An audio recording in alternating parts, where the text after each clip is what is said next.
Hey everybody, Nick here, and today I got a review for you of this little guy right here. This is the Seiko SRPD25 Monster. More specifically, this is a 2019, I believe, revision of the Seiko Monster, which is a kind of a staple of their line for, and has been for a good long time. But first off, before I go any further, I want to thank Lewis Jewelers over there in Ann Arbor, Michigan. I even have the microfiber cloth here. What a plug. Anyways, Lewis Jewelers is my AD for Seiko, Omega, Breitling, a whole bunch of other stuff, and they could be your AD as well. If you're looking for, they called DK over there. Tell him Nick Shabazz sent you.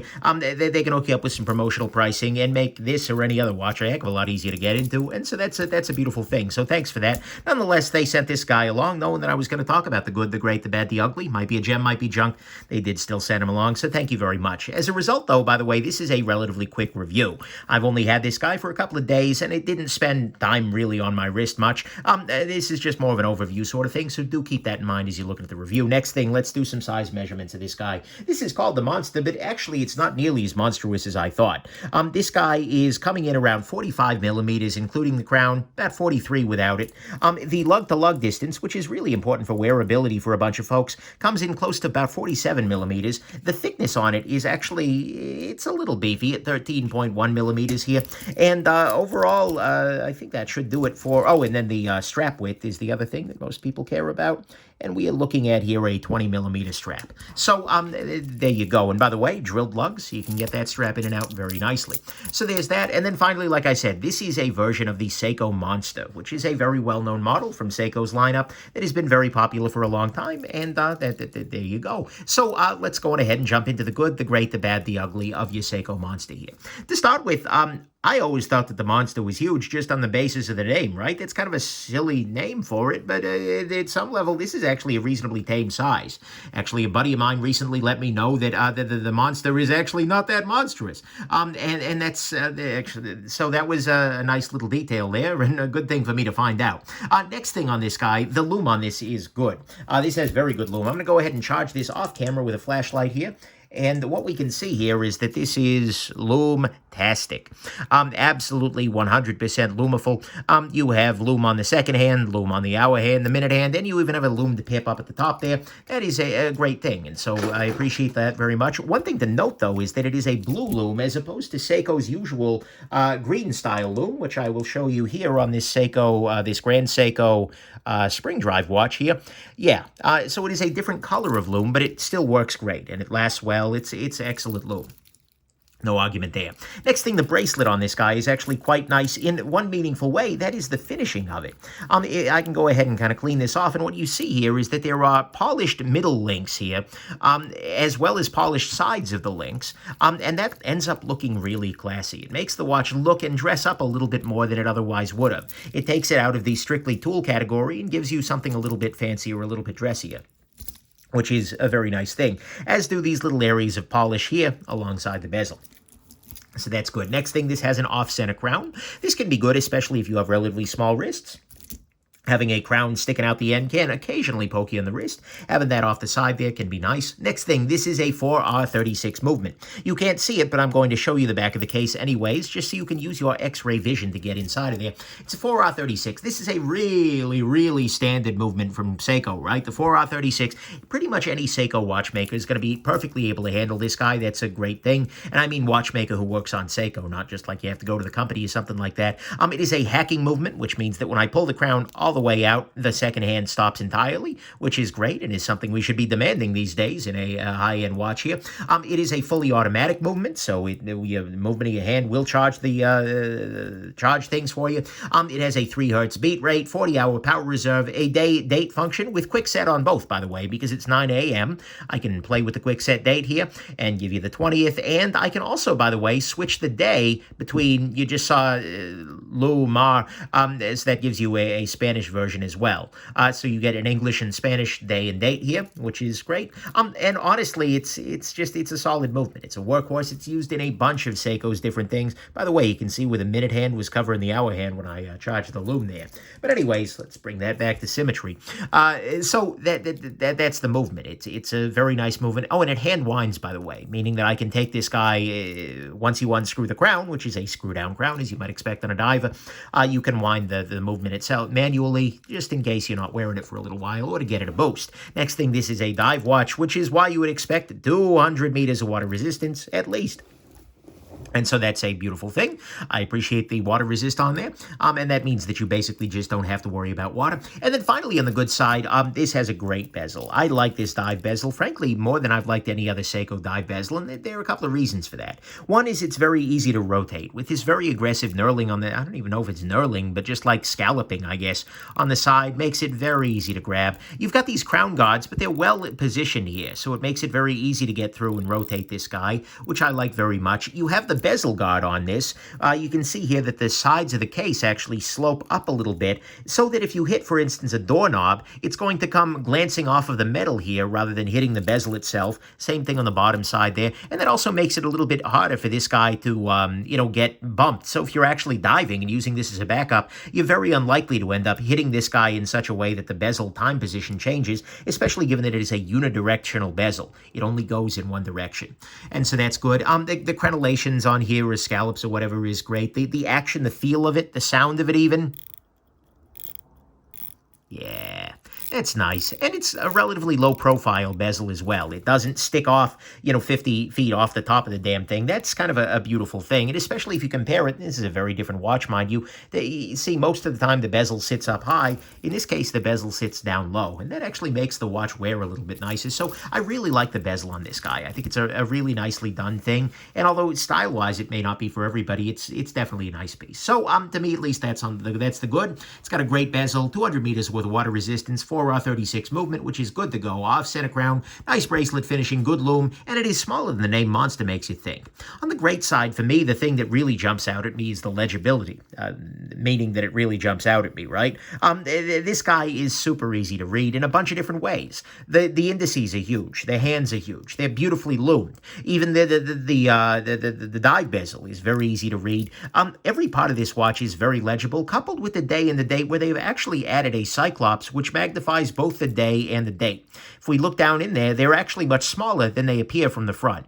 And the cyclops being a little bigger actually ends up feeling a little bit nicer in practice. It looks a little nicer than just a day cyclops. And so I kind of like that. And so as a result, this is just a super legible watch. This is something that, you can kind of have your eyes blurred out a little bit and take off your freaking glasses, and you can still probably read the time. And so that's a great thing. To me, that is the great here, is that legibility at night and during the day. On the bad side, price on this guy is fine. It's not amazing. It's not like, oh my God, value, but it's pretty okay. $525 is the retail price. Mind you, you shouldn't pay retail for it. You should talk to your AD, or if they won't get you a deal, talk to my AD. Seriously, DK will help you out. But nonetheless, this is a pretty classy piece, and it works pretty well. I can't get too bent out of shape about the pricing, but it's also not, oh my God, value. Mind you, mechanical watch and oh my God, value don't generally co-occur, but still, a man can dream, right? Speaking of a man dreaming, the bracelet on this guy is fine, but you can tell that Seiko really doesn't, like, whoever's running their bracelet division must be like the CEO's godson or something like that, because they're phoning it in at this point. The bracelet is way behind the times, because you get pinned links here rather than screw-in links, which are found very commonly on micro-brand watches, in this kind of a price area. You have no half links on this guy. You have no toolless quick adjust. You have quick adjust holes, but underneath there, you need a tool to adjust them, and that's not great as you're out and about. The divers extension on this is just awful. And unfortunately, if you've got smaller wrists, this will just dig right into your hand here. It's painful. It's not good. I really dislike this buckle, and in fact, if I purchased this watch for myself, the very first thing I would do would be to get rid of this buckle and install one that's a little bit better with a toolless quick adjust, etc. You can get them aftermarket. That's definitely a thing, but I'm not a big fan of the buckle on this guy at all. And the end link fit actually isn't all that amazing. Even just, wearing this, yeah, it just doesn't fit so magnificently. So the bracelet here is definitely the weakest part of this watch.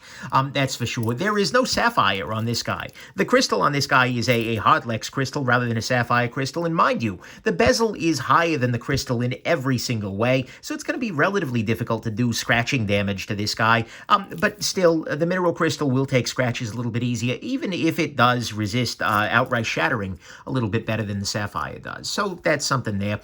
There is no Bezel Loom beyond the pip. Unfortunately, the only part of this bezel that is loomed is that little pip right there, as opposed to, for instance, and again, this is a much more expensive watch, but, here you have loom all throughout the bezel. That would have been a nice thing, and I think it would have really kind of added a little bit of extra pop to this guy if these other parts were loomed too.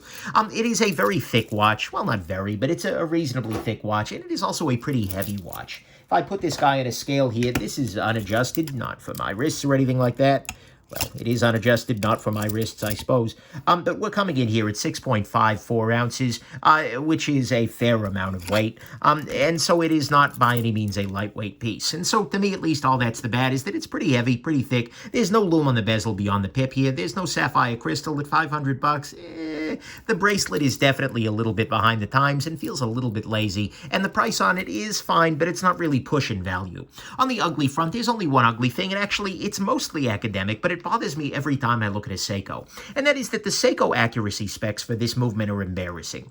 They say that this movement is perfectly fine between plus 45 and minus 35 seconds per day.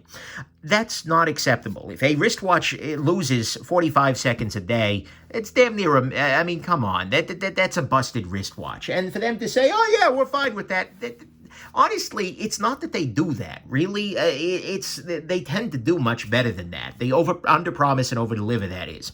But I really think that they need to narrow the range if they're wanting $500 for their watches. Whoever's got that on their website should just kind of be embarrassed. Like, are their standards so low? So I think they need to work on it. Not necessarily that the watches themselves tend to be inaccurate, although at least at this level, it's just that they need to reflect what they're actually doing, because otherwise, guys, come on, that does not inspire confidence. If they're willing to be okay with 45 seconds a day, owza.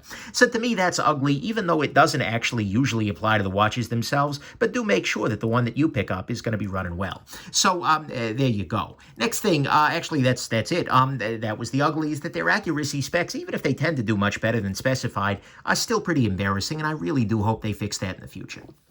Final conclusion front. This is actually a piece I ended up liking a lot more than I suspected. My buddy Jim messaged me sometime back. He said, hey, I ended up getting a blue sunburst dial Seiko Monster. I had avoided that, but it's actually a really cool little piece. And you know what? It is. It really is. It's got nice loom. It's got a nicely finished bracelet, a fine movement, and I mean finished physically, not like all the appointments and whatnot, but a fine movement, good water resistance, a great bezel, and really good legibility. Mind you, the bracelet is still not a place where Seiko is pushing any boundaries. There's no sapphire, no bezel loom. It still remains thick and heavy, and Seiko is still not willing to guarantee accuracy befitting their price tags, but I came out of this actually very surprised. I remembered the Monster line, as I think a lot of watch enthusiasts do, as being the big, bold orange thing that was a little bit like, sure, it's going to fit some people's style, but for me, absolutely not. The big orange Monster was not a super, well, let's put it this way, it had a time and a place.